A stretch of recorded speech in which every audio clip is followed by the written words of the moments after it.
This next session covers two very important resources that are available through Vice Provost Tubman. Both Dr. Ralph Pollack, who will speak first, and then Luis Wides provide writing and editing services to faculty here at AU.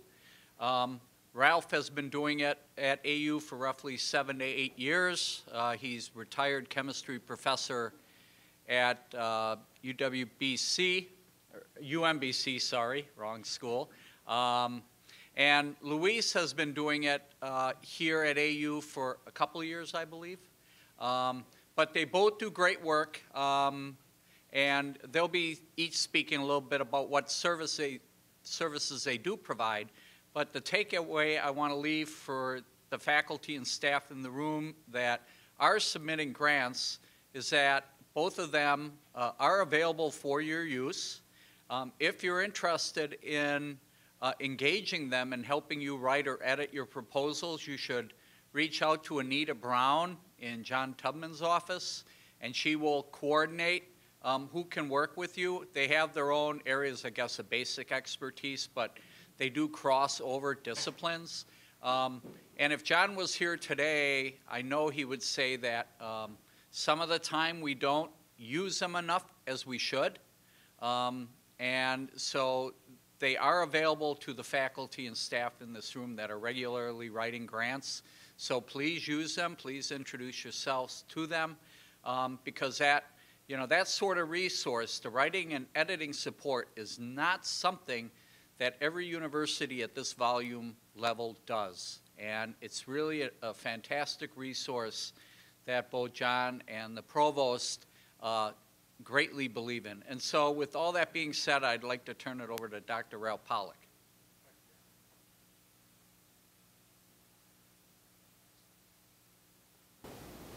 Oh, good morning, everybody. There are a couple things I would like to do today. I have something on the order of 20 or 25 minutes, and I can spend a fair amount of that time telling you some of the things I do and some things I can do to help you all with your writing and and to support your grants. But I really don't want to spend that much time doing all of that, so I've got a few other thoughts on external funding that I wanted to present to you. But let me start off telling you what it is I do. I do basically two things. I give workshops or talks a couple times a year, usually on writing proposals and what you need to do to write proposals and how to write fundable proposals. And I'll give you just a short example of some of that stuff. The other stuff is what Jim mentioned, is I work individually with faculty members, and Louise also works individually with faculty members writing proposals. There are a couple of handouts. One of them is editorial assistance for proposal writing that describes what Louise and I do. And there's another one which comes from an online web page that the provost, or not the provost, the vice provost, John Tubman has written to suggest to you that it may be useful to work with us. All right, so I need to answer one question, or at least I think I need to answer one question. This has to do with credibility. Why would you come to me? Why would you think that I should be able to do something, and why should Louise be able to do something? I'll let Louise talk about her qualifications when he talks afterwards. My qualifications are basically pretty simple. I was at UMBC for 37 years. The day I walked on campus at UMBC, I had a grant. The day I left campus at UMBC, I had a grant, and every day in between, I had an externally funded grant. So I think I know something about writing proposals. All right, let me talk a little bit about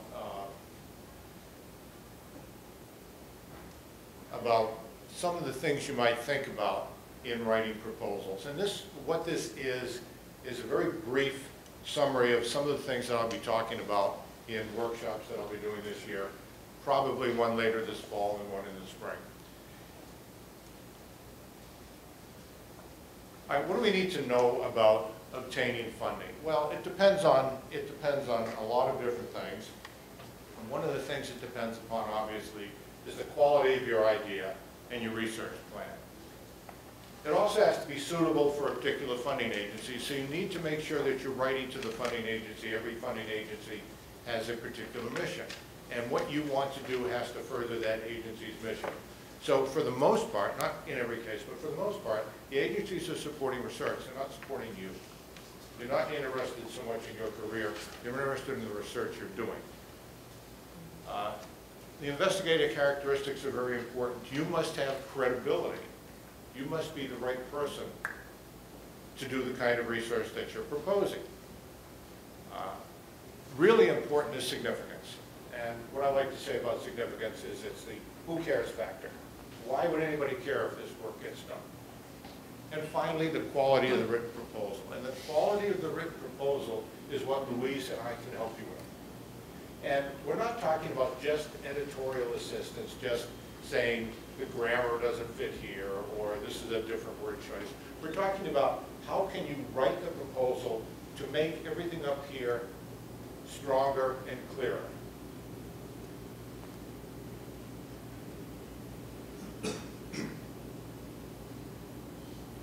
Every proposal has a problem, it has a solution, it has some significance, the PI qualifications, the budget, the time frame. This is what's in every proposal. Whether you're writing for National Environment or National Institutes of Health or National Endowment for the Humanities, every proposal has to deal with these things. So how do you develop a research idea? A lot of you have research ideas, but they're not developed in the same sense that they would need to be developed for a proposal. Well, again, you have to identify an unmet need or an unsolved problem. It can't just be something you have to do. There has to be a reason for doing it. There has to be a problem out there that has to be solved, and it's got to be important to solve the problem. Obviously, you need to have a plan for solving the problem. It has to be a good one. You must be able to solve the problem in a reasonable time frame and a reasonable budget. Now, if you're reasonably perceptive, you would see that I've just said the same thing that I said previously. I just said it in different words. And these are the things you need to talk about and you need to think about.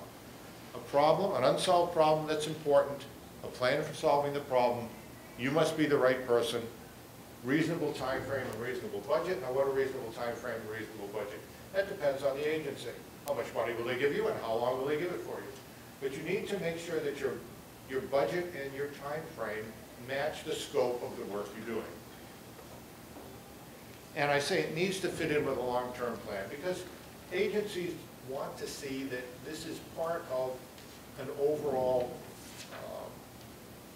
program that you have, a research program, hopefully something that you've already done, an extension of that, and they want to see where you're going to go long-term, not just a small isolated project. All right, so what are some characteristics of successful proposals? Well, the writing has to be clear and concise. This is not, it's not necessary to write fantastic English. It is necessary to write clear, concise English. I don't want to say C-spot run is a model, but it's not a terrible model for this. It's better than having sentences that are 15 lines long with 14 clauses and the verb separated from the subject by 22 words. Successful proposals are usually original and creative. What makes your proposal stand out from other proposals? The approach obviously has to be feasible. You have to be qualified. You have to have the necessary facilities. And again, it has to be appropriate for the funding agency. All right, and there are some funding misconceptions that I've heard from talking to people over the last 8 or 10 years. A lot of people think that only established investigators get funded. Well, it's not true that only established investigators get funded. Now, do you have a better chance of getting funded if you've been at Harvard for 25 years and you've been doing good work and you've been funded for 25 years? Well, of course you do. But all of these people were new investigators at some time. And many agencies give extra points to new investigators. Many agencies are interested in funding younger people.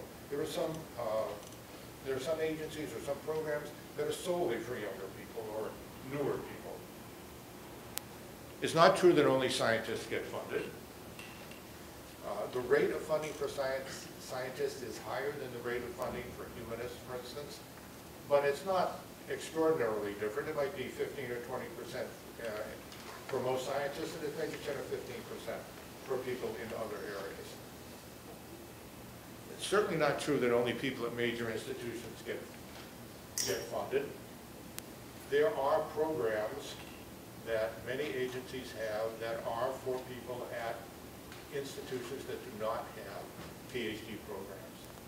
In particular, there's an NIH program called the R15 program, which is only available to people who are doing science at institutions that have no PhD programs or very small PhD programs. This gives you an extraordinary opportunity to get funded at a fairly high rate without competing with the people at Harvard and Michigan and Berkeley and Illinois, et cetera. It's who you know. Well, it's not who you know that gets funded. In my experience as a reviewer, funders, people who are reviewing proposals do not fund you just because of who you are. But with that said, it's useful to know as many people as you can, because if you, as a reviewer, you pick up a proposal and you say, well, yeah, I recognize that person and I've seen his work, immediately your reviewer is in a better frame of mind than he would be otherwise, and a happy reviewer is a good reviewer. Need to do the work first. Some people tell me that's simply not true. You don't need to do the work. But in many cases, what you need to do is to have some preliminary results. And the purpose of these preliminary results is to show the reviewers that the work is feasible. All right, how can you increase your chances? Go to meetings. I can't stress this enough. Go to as many meetings as you can. Meet the people who are in the area. Find out what is hot in your area, and the way to find out is to go to meetings, because that kind of defines what's hot in your area. Talk to program directors at agencies, meet people, serve as a reviewer. If you get a chance to serve as a reviewer for any agency, jump at it. Try as hard as you can to get to serve as a reviewer. Talk to your department chair, or talk to somebody on a review panel to recommend you to serve as a reviewer. The single best way to learn how to write a proposal is to review proposals on a panel. Is to look at a proposal, review it yourself, then hear what everybody else has to say about it. Use your colleagues. Make sure that you talk to your colleagues about your ideas. What are good ideas? What are poor ideas? What are their reactions to your ideas? Make funding a priority and don't give up. And I say that because if you are going to get funded, you are going to get rejected way more often than you get funded. I don't know anybody who has never been rejected for funding. Most of the time, when you do get funded, it will be on a renewal. I'm sorry, not a renewal, a revision. It will be the second time or the third time you've written the same thing. And what does that mean? That doesn't mean don't spend any time on the first one. Because you want to write your proposal the best way you can, get feedback from the reviewers, then revise it to take into account that feedback, and that's going to be your best way of getting funded. All right, when you write, realize that proposal writing is different from most academic writing. It's got to be persuasive. You are a salesman out there. You have to sell what you're doing. It's difficult for academics to do sometimes because we tend to be a little self-effacing. We tend to think, I'm just going to do good work and everybody's going to know it. But you can't do that. You have to persuade the audience. You have to sell your work. And you have to get the reviewer involved. You need to get the reviewer on your side. All right, let's talk about fundable research for a minute. Research is obviously finding out something that hasn't been previously known, but the important thing here in red is fundable research is significant. And I'll keep coming back to that. Fundable research is significant. It passes the Who Cares test. Now, how do these things get reviewed? What happens to a proposal? Well, the process varies among different agencies, but generally there are only a limited number of primary reviewers. And it could be a panel, it could be by mail. Sometimes the program staff, program directors are influential in the review, sometimes they're not. And that's a good reason to get to know program directors. You want to find out what the process is for the agency that you're applying to. You want to know or determine reviewers if possible. Sometimes you actually can find out, particularly for NIH, you can get a pretty good idea of who the reviewers are going to be on your proposal. And, excuse me, many agencies let you suggest reviewers. If they do let you suggest reviewers, make sure you do it.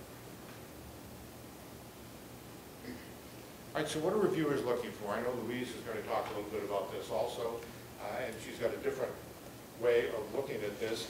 Excuse me, both ways are important.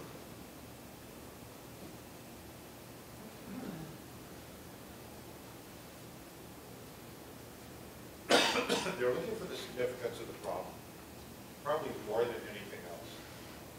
Why should anyone care? Will your results positively impact people? Will the knowledge make a major contribution to your discipline? Again, you've got to get the reviewer excited about your proposal right at the very beginning. Right at the very beginning of the proposal, you need to state the significance. You can't go a page or two into the proposal talking about all of the background and everything. Reviewers are going to fall asleep. They're only reading your proposal because they have to. You've got to get them right at the very beginning. And then there's a list of things for the approach. Is the theory sound? The method's appropriate? Do you have any preliminary results? That's important. And is there a high likelihood that you will succeed? And have you recognized any potential pitfalls? Are there any alternative plans? Are your assumptions appropriate? Your analyses appropriate? Is there a reasonable evaluation plan? All right, so I'm kind of giving you a handout for all of this. I don't expect everybody to grab everything and internalize it immediately. That's why I have a handout. But when you write a proposal, think about all of these things in relation to your proposal and see whether you've dealt with them successfully. What about the qualifications of the applicant?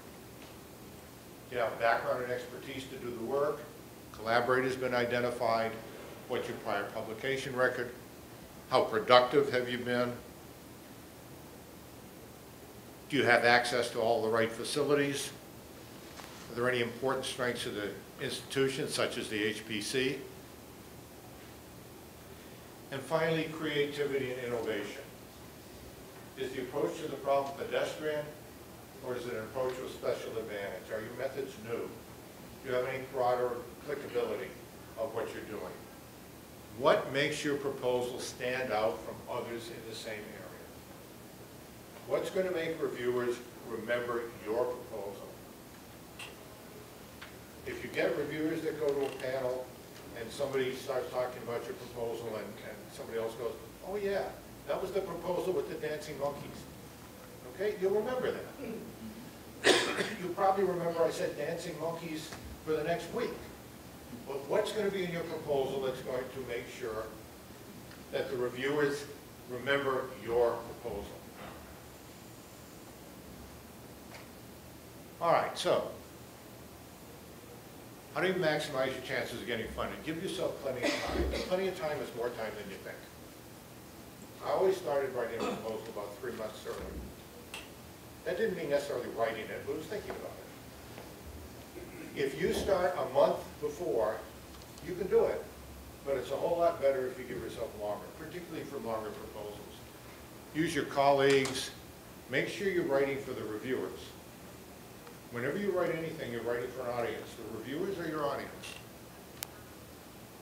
Be visible in your community. Get sample proposals. Some agencies will give you sample proposals. Sometimes you can find sample proposals online. I have examples. I have sample proposals for several different agencies. You can get them from me. And don't give up, which I talked about previously. All right, common errors. Ambitious, proposal too ambitious. Literature isn't discussed critically. Critically is the key word there. No preliminary data makes it difficult for reviewers to see that your proposal will be able to be done, that the work can be accomplished.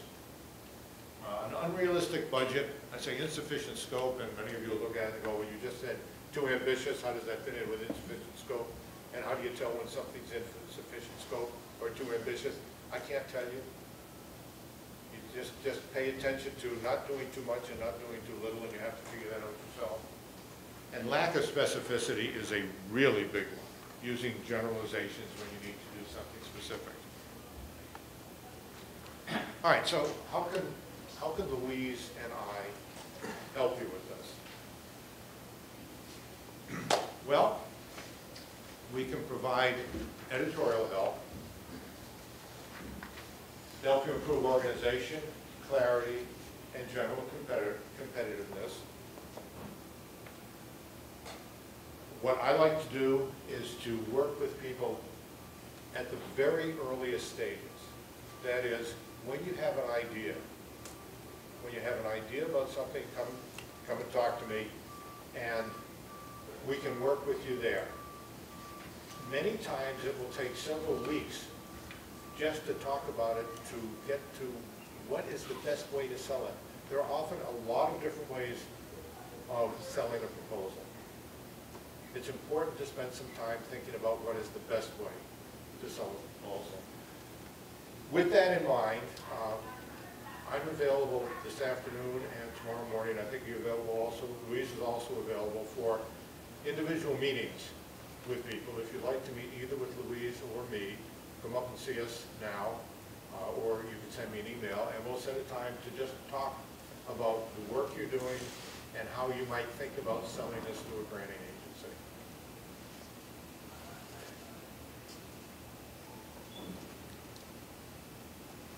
All right, so I basically talked about all levels of proposal preparation advice. Yeah, that's pretty much the stuff I just said, isn't it? All right, so we will read these proposals, review them, edit them. I've gone, in many cases, through 5, 6, 8 different iterations of a proposal, just back and forth. Send me a proposal by email, I'll mark it up, discuss it, talk to you about it, send it back to you, rewrite it, keep going back and forth until either you and I are satisfied with it or you are sick of me. I will keep doing it. I will keep doing it as long as you think that it's worthwhile. The help in formulating appropriate strategies for planning and developing proposals, I think, is really important. That's the kind of thing which, when you're first starting writing proposals, is very difficult. What kind of strategy should you use? How should you go about selling it? How should you go about marketing it? And schedule an appointment to see either one of us. You can either get us individually or go through Anita Brown. And finally, again, I mentioned I'll be doing workshops in the fall and the spring and individual meetings either before and after the workshops that I do in the spring or today or tomorrow morning. That's my contact there. All right, so what I've done initially is just to give you a really, really broad outline of some of the ideas I have on writing proposals. If you think that those are valuable, you might be interested in some of the workshops that I do, which expand upon this and bring up a whole bunch of other topics. So this was about 20 minutes or so of the kind of thing that I will spend 2 hours on in a workshop. As I say, if you found this useful, come to some of those workshops. If you didn't find it useful, don't waste your time at the workshop. See, I don't like PowerPoint, so I rarely use it, and I will be using just a couple of posters. I'd like to start out by asking how many of you have actually submitted a proposal for a grant? Okay, a few of you have. And among you who have already done this, have you ever received or seen the feedback from the foundation or the agency that you applied to? Okay, that is very good. That is very good. Well, I want to just say that the people who review your proposals, they do write down their comments. And often they are available. I won't say always, but they are often available if you ask. And they contain a tremendous resource for you in terms of what to do next time. And as Ralph said, there is usually a next time. That's sort of how it works. I have also talked to reviewers, kind of informally here and there. And based on what I've read and on my conversations, I would really like to talk about that today. So I'm going to focus on what I'm calling the reviewer feedback, because I think there is great guidance in all of that. Although reviewers express themselves in a lot of different ways, and obviously each organization has a slightly different focus, their recommendations, in my mind, come down to 4 main points.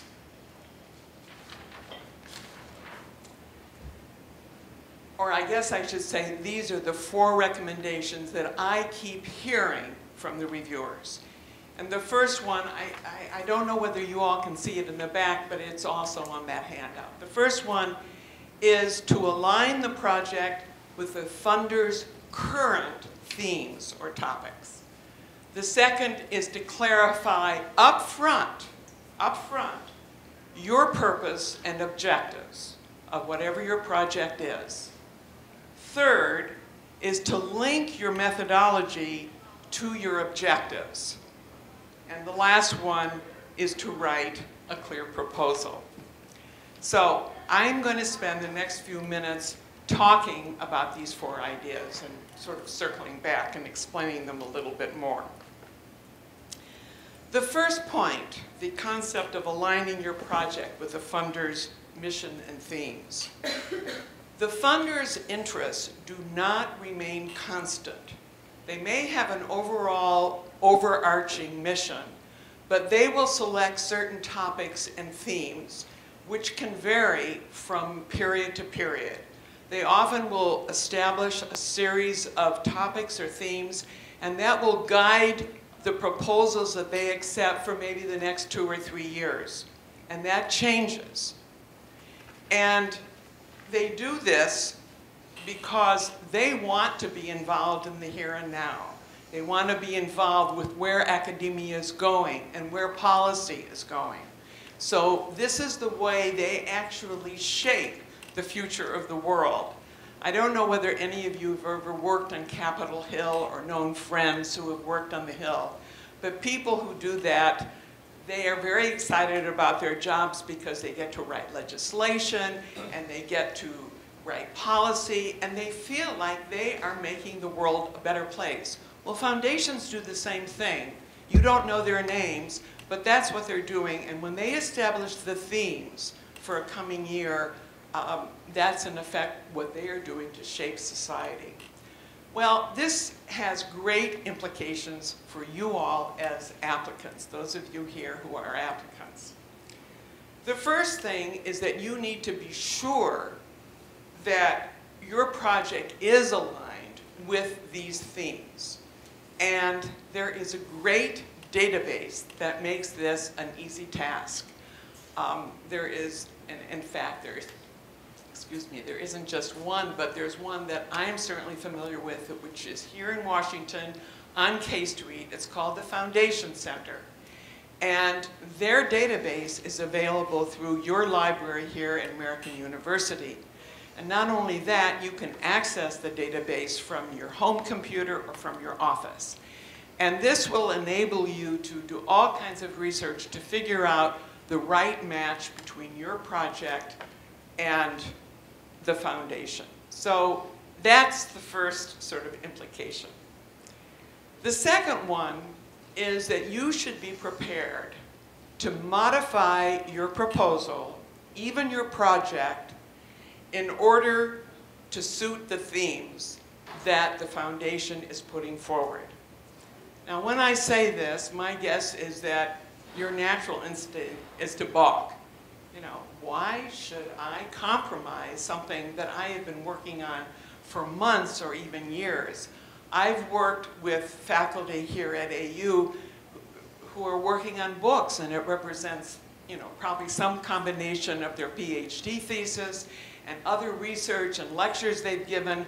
You know, they're not about to suddenly change the focus of their book. But what I'm suggesting is that given the huge competition there is out there, and the shrinking amount of funds, because Congress has cut back, and that then trickles down to everyone else, and the foundations are cutting back, you might want to consider this as an approach. I'm thinking of one of the projects that I've worked on over the last year. This was here at American University.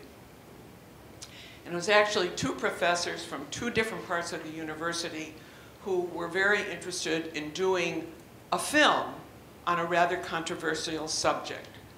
And for purposes of privacy, I won't say more than that. But they clearly had a very strong point of view on this subject. And they had already been informed they had gotten feedback, and they had been informed that there was no way they'd ever get money for that, because they were going from a national endowment for the humanities money, which of course starts with Congress, so you're dealing with political issues. Well, together we worked and talked, and eventually they transformed their project into kind of a historical description of what had happened in this general area. So they weren't expressing a particular point of view, but they had a chance to include that point of view as part of a much broader historical examination. Now you're of course wondering, well, did they get the money? And the answer is, I don't know. I think it's still in process, because just as Ralph said, you often have to submit more, I would say maybe more than once, and maybe 2 or 3 times. So that's the concept to think about, maybe even modifying your approach.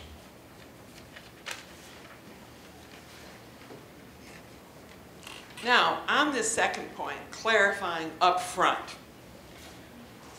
Most of the proposals that I have read, there's no question that the applicant makes clear his objectives, his overall goal. But usually, or often, the tendency is to start out telling a story and to give all the background. And the background is, is part, as Ralph said, to get the interest of the reader. There's this problem out there, and this happened, and that happened, and maybe some army invaded a country, and what are we going to do about this? And then on page 3, they come up with their solution.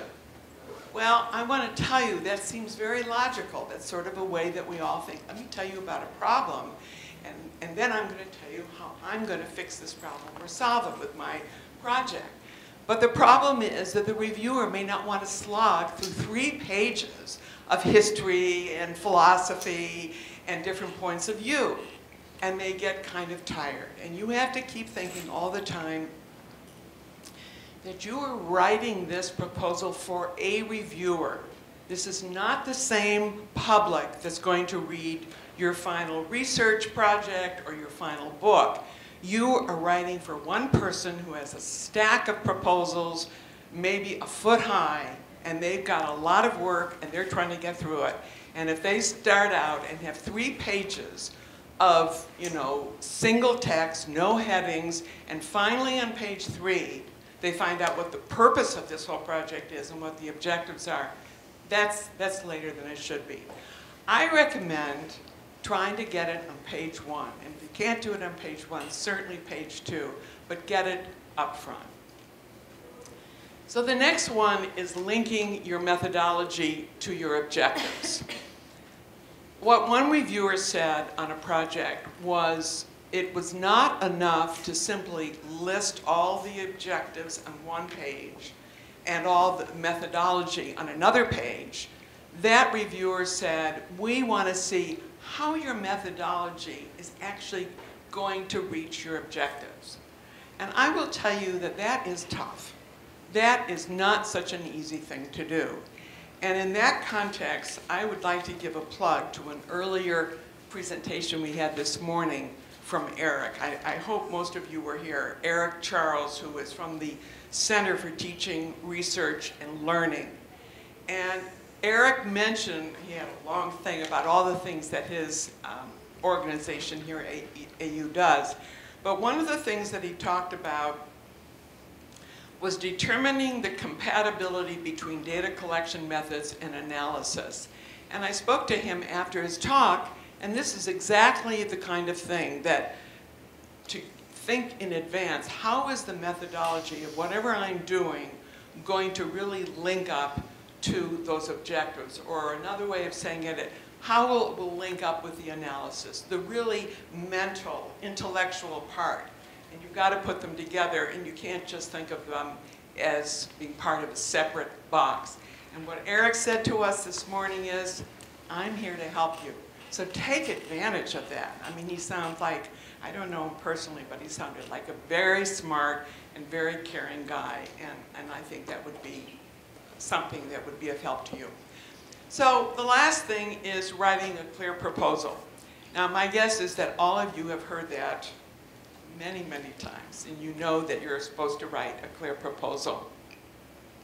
I want to share with you a comment that one of the reviewers said to me. He said, 1 out of every 10 proposals I review is clear, is well written. And then he added, and I love reading that proposal because it's easy. And as Ralph said a few minutes ago, a happy reviewer is going to be on your side. So you want to please your reviewer. And if you can write something that's clear and make it easy for him or her to go through your proposal, you are already getting on the positive side of that guy. So I will just add one other thing. Ralph was talking earlier about the fact that you can be a new person and you will get funding for the first time. But the person who was, the reviewer was talking to me about the whole question of clarity said, you know, it's no guarantee. A clear proposal will not automatically get the grant, but it sure is a head start. And he said this is particularly important for first-timers. If you don't have any track record on research yet, it's a little bit, Avis has to try harder. And one way of trying harder is making sure that that written proposal is very well written in exactly the ways that Ralph just described. So, in closing, I want to introduce another idea. This is also echoing what Ralph said. It is really a good idea for you to develop a relationship with the foundation that you're applying for money for. It offers an opportunity for the funding organization, and that means that they want you to contact them. They like it if you reach out to them, and you can do that before or after you have submitted a proposal. When I say after, I mean if you have been rejected. If you are in a situation, you've gotten the feedback, and no, we're not going to give you the money, that's the time for you to pick up the phone or go to your computer and try to see them. And go in and talk about it. They will tell you why. They will give you some feedback as to what you need to do. Now, do they do this because they are so nice? No. They do it because this is their chance to shape the world. If they can get you to modify your proposal in a way that meets their needs, their mission, they are very excited. So they want to nurture you. They actually want to kind of befriend you and get you to listen to them. And then if you resubmit that proposal and it reflects the ideas that they've suggested, you've got a much better chance. But all of this is also a fabulous opportunity for you. And that's the other point that I wanted to mention. And I say that because first of all, it's an opportunity to find out what do they really want with regard to you. They're already somewhat familiar with you, or you go in, you talk. If you've never had the proposal submitted, you might go and talk and say, look, I've got this idea. Is this the kind of thing that you guys fund? And they might say, it's really clever, great idea, but we don't do this. But they might even make suggestions about another organization that does. So all of that is a very positive thing. But there's one other thing, and that is that when you have that personal contact, you also have a chance to demonstrate who you are. The very fact that you've contacted them means you're someone who takes initiative. It means you're really committed to this project. You're making this effort. You're getting on the phone or whatever. That's impressive. And finally, it also suggests that you are someone who perseveres, that this is really an indication of perseverance. And this gets back also to something that Ralph mentioned. Yes, they're evaluating your proposal, but they want to make sure that you are the person who can really carry it out. And one way is just to kind of evaluate who you are as a person. So when you have that contact, you're giving them that opportunity. Now, one last thing. This is what I do. I try to help you carry out these recommendations. It will obviously vary from person to person. You all have different skills. Some of you are, let's say, you're fabulous at aligning your project. You don't need much help there. So we won't even talk about that very much.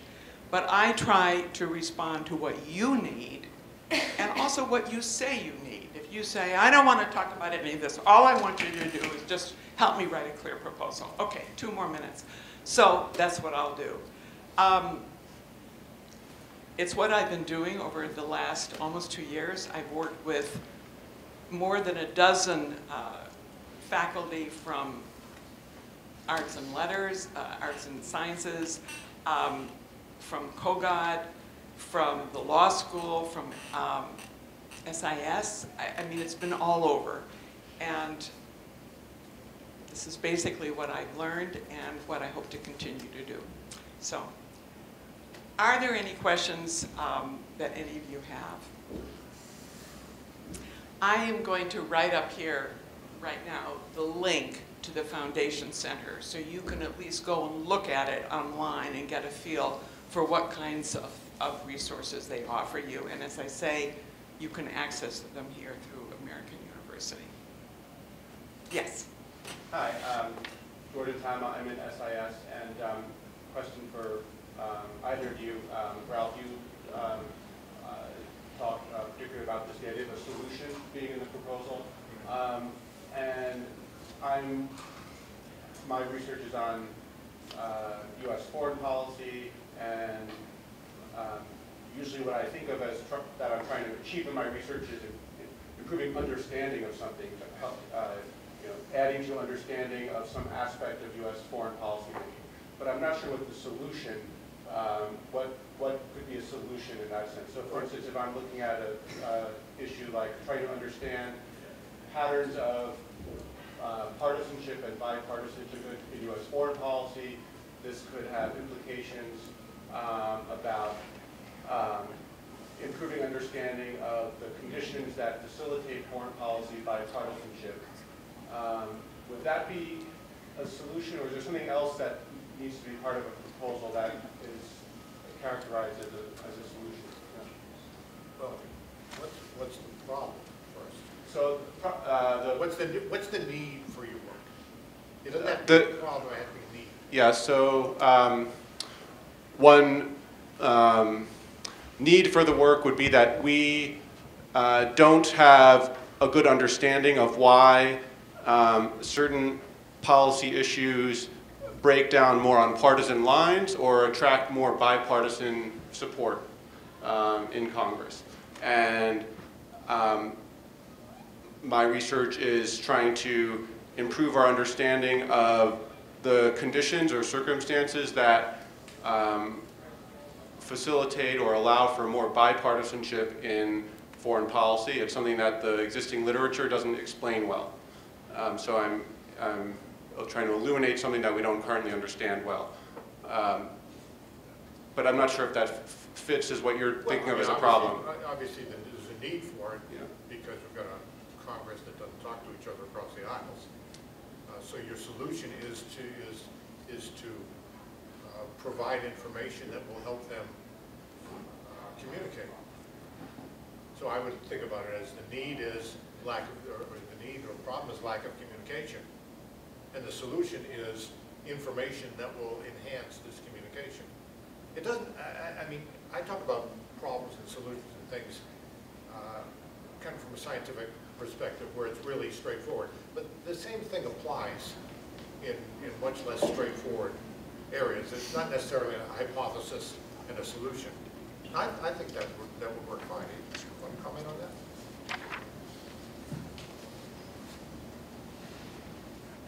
I do want to just say one thing is that Louise noted, and I noted also, that we said very much the same thing in different ways.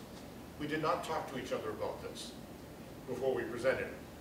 We independently came to what are basically the same conclusions. And I would suggest you maybe one of us is right. One other comment that I want to make about two things that Louise said, which are extremely important. The question of having your objective right at the very beginning, absolutely. There's a fellow at the National Science Foundation, program director, who has a quote. He says, your objective should be in the very first sentence of the very first paragraph, followed by two. For every inch further down the page, your objective is, your chances of getting funded decrease by 1%. I would just add one thing about that, because I thought a lot about this when I read these proposals. I think this may actually be a cultural question, which is to say that, and it may be that no one here this is true for, but people coming from, let's say, a non-Western culture, it may seem very odd and different to start out and say, this is what we're going to do, and then kind of elaborate on it. That it's part of their culture to first talk about the background and the problem and so forth and so on, and eventually get to, you know, sort of the punchline. I think back of grade school, high school even, when we were all taught to write a paragraph with a topic sentence.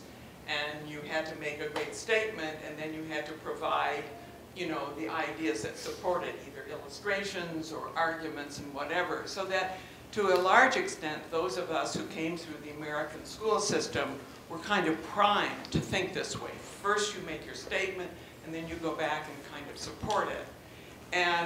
But it may be somewhat unique, I won't say to the United States, I think Western Europe. I think it's a Western Eastern I think, thought, yeah.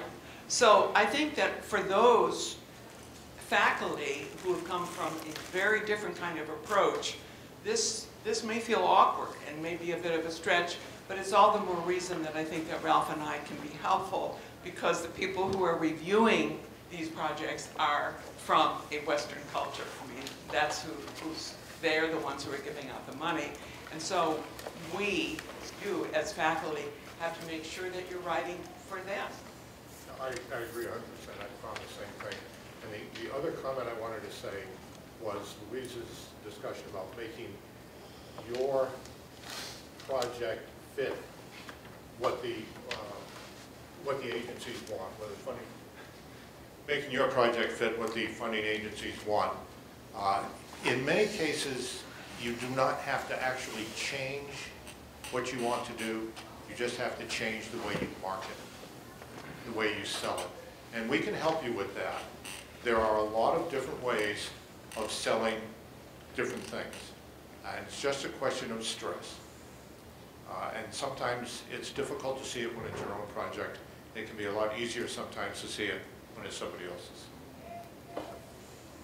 Any other questions?